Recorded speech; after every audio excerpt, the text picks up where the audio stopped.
Good evening, dear learners. This is your educator Rashi Poddar for UGC NET Paper 2 English. Our today's session is on an important, very important writer, Christopher Marlowe, that belongs to the Elizabethan age. Over time, a lot of questions has come from Christopher Marlowe. To start with, Christopher Marlowe is also a member of the very famous group that is University Wits, and he is the father of blank verse drama.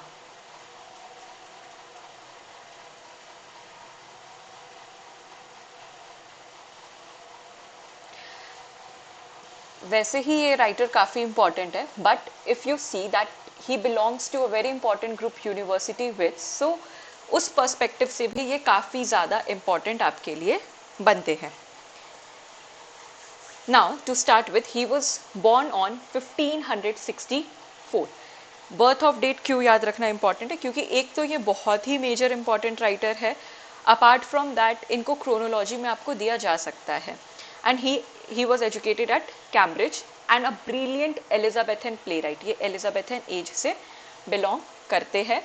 ये एक poet है, translator है, and he is often seen as a precursor to William Shakespeare. William Shakespeare और इनका birth same year में होता है. If you see 1564 में ही विलियम शेक्सपियर और इनका बर्थ होता है, and he is an equivalent reputated writer to Shakespeare.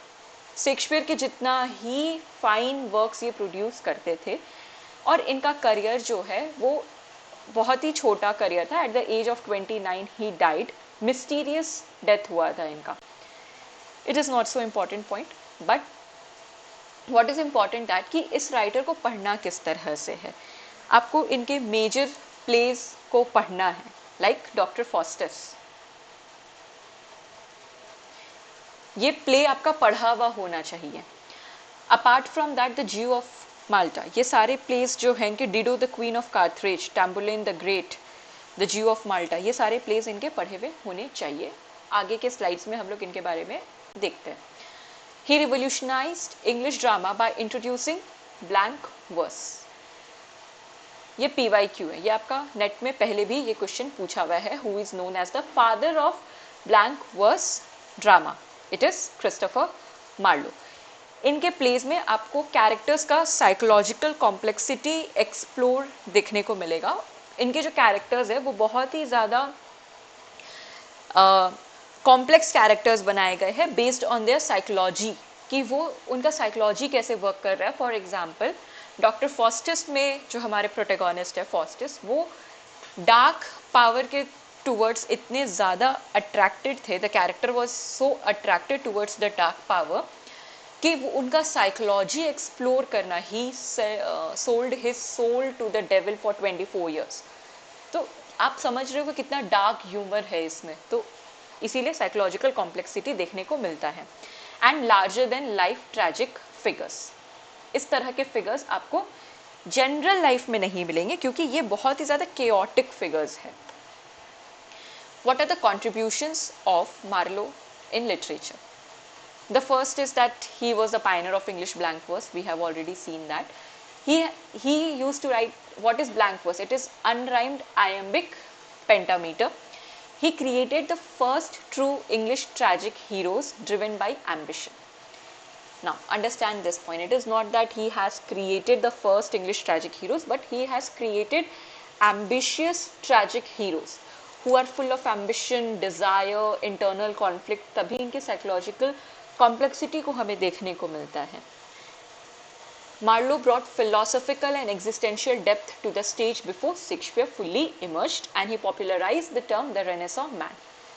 ये क्वेश्चन नेट में पूछा हुआ है आपसे. Renaissance man का जो फिगर है, it was popularized by Christopher Marlowe, and he popularized the concepts like necromancy, spirits, ghost अपने प्लेस के थ्रू. ये पॉइंट्स याद रखना क्यों इम्पॉर्टेंट है? Because we are seeing that NET is making their paper more technical. They are giving us more questions which are statement based. So अगर किसी writer के ऊपर आपको स्टेटमेंट बेस्ड देखने को मिलता है तो you need to have a understanding that what kind of a writer that person was और what was his writing style. That is why you need to understand the writer. Like वो आपका friend है, आप उसको in and out जानते हो, then only you will be able to solve statement questions. Moving forward, some of his famous plays are Doctor Faustus. इनके plays को chronology में आपको याद करना है. इस पर्टिकुलर स्लाइड में क्रोनोलॉजी में नहीं है, बट आपको इसको क्रोनोलॉजी में ही कवर करना है. First is doctor Faustus which was published in 1604. It is Marlowe's most famous work, the most famous work जिनके कारण ये famous भी होते हैं. The full title is The Tragical History of the Life and Death of Dr. Faustus. You need to remember the full title.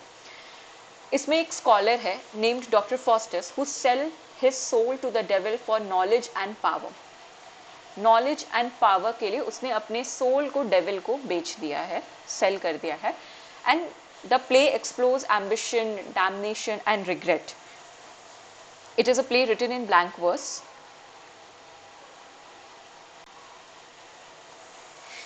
And it is written in both prose and verse. I think I should change the color of my pen. Yes, this is fine. It is written both in prose and verse. The setting of Dr. Faustus is Wittenberg. Remember the name, Wittenberg. इस play में हमें coarse भी देखने को मिलता है, but the coarse is of single character. एक single character stage में आएगा और वो कोरस आपको प्रेजेंट करेगा. Dr. Faustus is written in 5 acts. This play is written in 5 acts. इसमें आपको गुड एंजल और बैड एंजल का कॉन्सेप्ट देखने को मिलेगा. Apart from that, myth of Icarus. Doctor Faustus में मिथ ऑफ इकैरस देखने को मिलता है. Myth of Icarus also shows us how the lust for power destroys Icarus. तो ये myth of Icarus क्या है? You need to study about it, and it is shown in this. Icarus was the son of Daedalus, and उसके wings जो है वो wax के बनाए गए थे, and he went too far, और वो बाद में पछताता है. इस प्ले में आपको प्रोलॉग और एपिलॉग भी देखने को मिलेगा.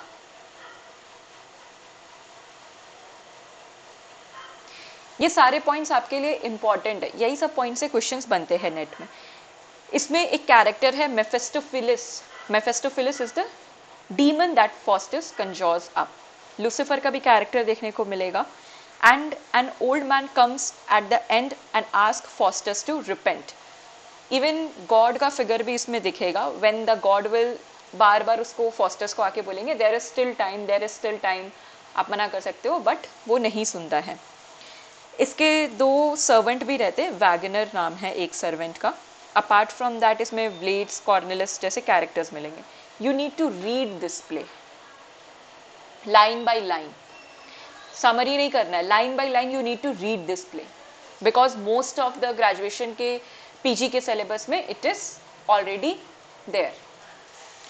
नाउ मूविंग फॉरवर्ड, इनका नेक्स्ट प्ले है टैम्बुलिन द ग्रेट. ये एक हिस्टोरिकल प्ले है इनका, टैम्बुलिन the great.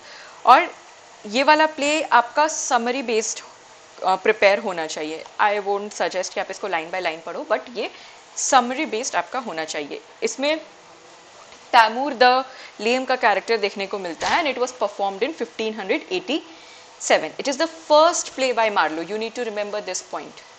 First play by Marlowe to be performed on stage. It is one of the first plays written in blank verse as well by Marlowe. Blank verse में लिखा हुआ इनका ये पहला प्ले भी है. इसी का सीक्वल आता है Tamburlaine the great part 2. So there is part 1 and part 2 of this, and with the publication of this particular play, the mature phase of Elizabethan drama starts. It is about a Scythian shepherd whose lust to rule makes him the king. तो जो टैम्बुलिन है हमारा वो एक Scythian shepherd है and his lust to rule makes him the king. Apart from that first part जो है it is about Tamburlaine's fight with various kings, his ascension to the throne and his falling in love with the princess Xenocrate. और जो second part है इसका sequel, it is set after Tamburlaine's wedding with Xenocrate, his conquest of Babylon and ends with the death of Tamburlaine and Xenocrate. तो ये इनकी पूरी कहानी है. It also celebrates ambition and power, but also its destructiveness, how the lust for power can destroy you sometimes. The next important play is The Jew of Malta. Read this play, I would say. काफ़ी questions बने हुए हैं इससे. Read this play, character based questions भी बने हुए हैं. ये प्ले 1633 में परफॉर्म होता है and though it was first performed in 1592 but the earliest printed edition came in 1633. It is a dark satirical play featuring Barbarous, a Machiavellian villain. You need to remember this point. It is the famous tragedy of the rich Jew of Malta and used 14 years, that is a 14 syllable in a line. ये technique use होता है इसमें 14 years का. That is 14 syllable in a line. Barbarous is a Jewish merchant. इसमें he is a Machiavellian character and the governor of Malta compensates cost of war with the Turks by confiscating the entire wealth of Jewish population. और बाद में इसमें revenge का theme आपको सबसे ज़्यादा देखने को मिलेगा. रिलीजन बेस्ड है, हिपोक्रेसी जैसे थीम्स इस पे क्वेश्चंस उठते हैं. Machiavellian जो है इसमें he speaks the prologue and in the end Barbarous falls into his own trap and dies by burning alive. इसमें आपको गन पाउडर टेक्निक भी यूज किया गया है. Now you need to read about what is gunpowder technique. Read about this. Apart from that, आपको horse play भी पढ़ना चाहिए. What is horse play? Horse play का क्या मतलब होता है? Moving forward, the next important play is Edward II. It was published in 1594 and it's the only historical play written by Christopher Marlowe. Remember this point, only historical play by Marlowe. First drama in English to have homosexual theme and it is the first drama to have homosexual theme.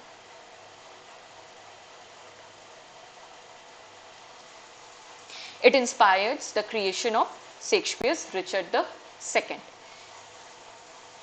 I hope that you all are noting the important points from here. And it is about Edward's ascension to the throne. Edward king थे, उसके उन्होंने throne पे जब गए वो rule किया, उसके बारे में कहानी है. His favors, love towards Piers Gavestone, ये सारी characters की कहानी है. You don't have to read this play, but have a basic idea what is being talked about in this particular play. This incites his wife Isabella and her lover Martivius and the rest of the barons to overthrow him. So his love towards Piers Gavestone incites his wife Isabella and her lover Martivius. और ये इसको overthrown कर देते हैं. तो it shows the downfall of a weak king due to the political favouritism and forbidden love.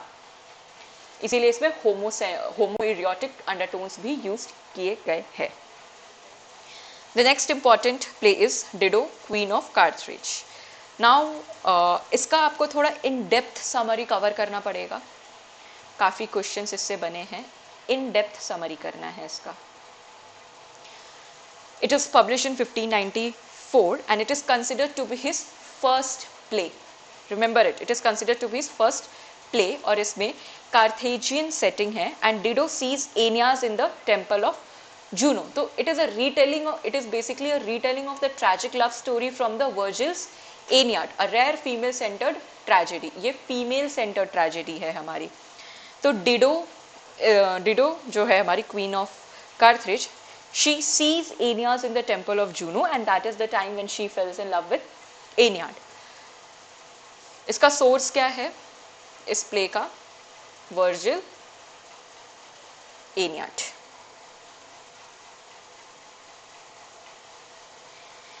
what happens is Cupid's arrow includes Dido's mad infatuation towards Aeneas, and Dido declares to give him the throne of Carthage. Out of love, Dido declares that I'll hand over the throne to Carthage. Aeneid की जो story है, that is कि Aeneas will find a city in Italy which will his descendants will rule and it will be called the Rome city.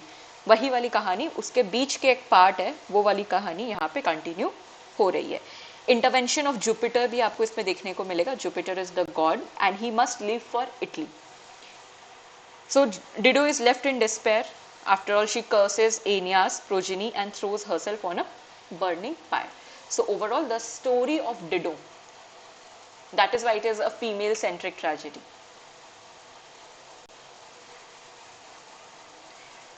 So these are some important plays by Christopher Marlowe. You need to read them in chronological order. The plays which I have mentioned that you need to read them. Apart from that, he has written a play, The Massacre at Paris.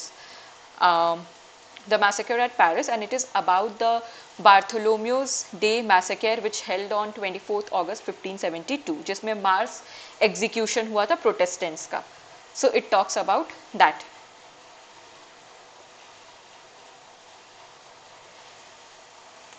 Apart from that, what are the key themes that you will find in Christopher Marlowe's work? Themes like overreaching ambition. Characters will be designed with over ambitious nature, and because of that, because of the lust for power, the downfall will happen of the characters. You will see a conflict between faith and reason, and this is seen in the play Dr. Faustus. His damnation was because of that, and the play Jew of Malta, where barbarous scheming was shown. Apart from that, the themes that we see in Marlowe's play are religious skepticism and subversion. So इसमें आपको atheism, dangerous at the time, ये सब सारे themes देखने को मिलेंगे. Atheism पे ये बात करते हैं overall. Political intrigue and betrayal जैसे थीम्स देखने को मिलेंगे. The play was Edward the Second. Identity and sexuality, subtle but significant, लेकिन दिखने को मिलेंगे खास करके एडवर्ड द सेकेंड में.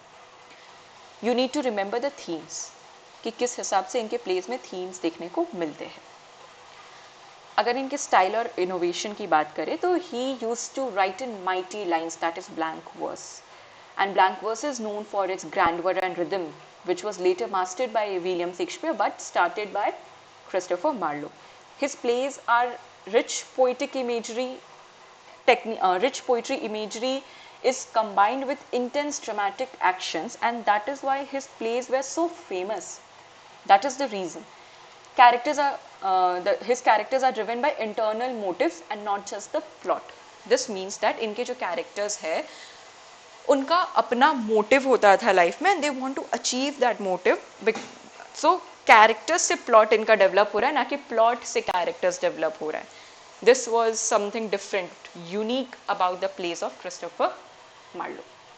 To talk about his legacy, he laid the groundwork for Elizabethan tragedy and directly influenced Shakespeare. Shakespeare is also famous for his tragedies. We know 4 of his most famous tragedies, that is Hokum, Hamlet, Othello, King Lear, Macbeth. But if we compare the tragedies of Shakespeare and Marlowe, Marlowe's tragedy were more of an original publication. Shakespeare के लिए हम सब जानते हैं that he got influenced by some other plays, दूसरे writers के plays से को influence होते हैं, then he uses the technique. Christopher Marlowe का original creation है ये सब. And Dr. Faustus remains one of the most famous tragedies in the English language. And I swear, when you will read this play, Dr. Faustus, you will start falling in love with Christopher Marlowe, and you will start admiring him. That what a great writer he is. How can someone design a character who thinks like this? Dr. Faustus. It is such a play, a symbol of rebellious intellectual artist, brilliant, dangerous and mysterious. He was full of mystery. He was brilliant with his work. He was an intellectual artist because he used to imply his thoughts with his language so beautifully that it is nothing to debate about. Apart from that, these are the some famous quotes from his famous works. Generally, अब quotation based questions आते हैं, but poetry से आते हैं and some famous novels of modern or post modern time. इस तरह के quotation based questions अब नहीं बनते हैं प्ले से, but still आपको पता होना चाहिए ये सारी चीज़ें. Like Dr. Faustus में है, was this the face that launched 1,000 ships and burned the topless towers of Ilium? The second statement is also from Dr. Faustus, that is, hell is just a frame of mind. And the last one, the face that launched 1,000 ships, now a lasting cultural face. Yeah, this means this is not a quotation, but इस particular face का है कि quotation का है कि ये quotation अब लोग बहुत extensively use करते हैं. So this is the beauty of Christopher Marlowe. I hope that you all have noted the important points. आपको क्लियर हो गया होगा कि how to read Christopher Marlowe and what are the important points. To join my paid sessions for paper two English, you can email me at the mentioned email there. Apart from that, to get the PDF, you can join my Telegram channel and the link is mentioned in my description. आप इस channel को subscribe करें for more videos like this. After some time, not too soon, but after some time, I'll be uploading long contents. आपके लिए proper net based long contents डाल देंगे. But first we need to understand कि important writers क्या है, because if I will give you the content directly based on net, आप समझ नहीं पाओगे syllabus क्या है. Everything will look messy to you because the syllabus is messy. The syllabus of net is too extensive. तो उसमें से जब कुछ parts का idea रहेगा आपको, then you will be able to understand that as well. क्योंकि generally यही हो रहा है कि लोग theories पढ़ के चल जा रहे हैं. Students पूरा ड्रामा का section पढ़ लिया, but they are not aware कि कौन से writers important हैं और कौन से writers important नहीं है. So my aim is to give you the list of important writers and tell you what to read and what not to read. किसमें कितनी मेहनत करनी है और किसमें कितनी मेहनत नहीं करनी है. So that's all for today. I hope you enjoyed the session and have noted all the important points. Have a good day, learners.